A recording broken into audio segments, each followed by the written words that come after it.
In SendPulse, you can create tests to assess your students' knowledge and skills after completing each section of a course. Go to the course page. Next to the Add Lesson button, click the arrow and select Add Test. You can also perform this action directly from the course builder. Enter the test name.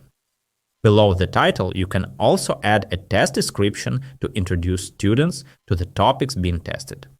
Next, enter a question.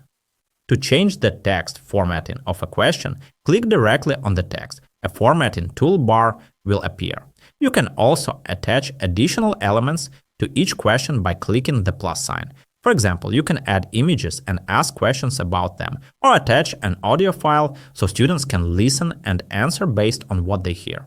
Add answer options. To add more answers, open the Answer Settings panel. Click on an existing answer option, then in the panel on the right, click Add. You can add up to 10 answer options. In the Settings panel, make sure to mark the correct answer. To allow students to select multiple answers, enable Allow Multiple Answers. To add another question, click the plus icon on the left under the existing question. Each question can be moved up or down, copied to another test, duplicated or deleted.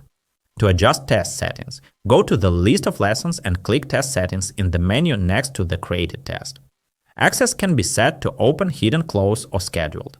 To schedule the test opening, choose between On Date or In, where the test will be available relative to the publication date of the previous lesson. In the test settings, there are three key options. Score for the correct answer, which determines how many points to award for each correct response. Score for passing the test, which defines the minimum number of points required to pass the test. And attempts to pass, which sets how many times a student can attempt the test from 1 to unlimited. You can also choose to display questions in random order to shuffle them for each student. Show the correct answer when an error occurs to help students learn from mistakes, or show explanations for answers to reinforce learning through additional feedback. If you want to prevent students from continuing until they pass the test with the required score, enable Checkpoint Test. Click Apply when finished. Don't forget to save your changes after editing by clicking Save or Save and Exit. You can view test results and student progress in the Analytics tab and within each student's profile.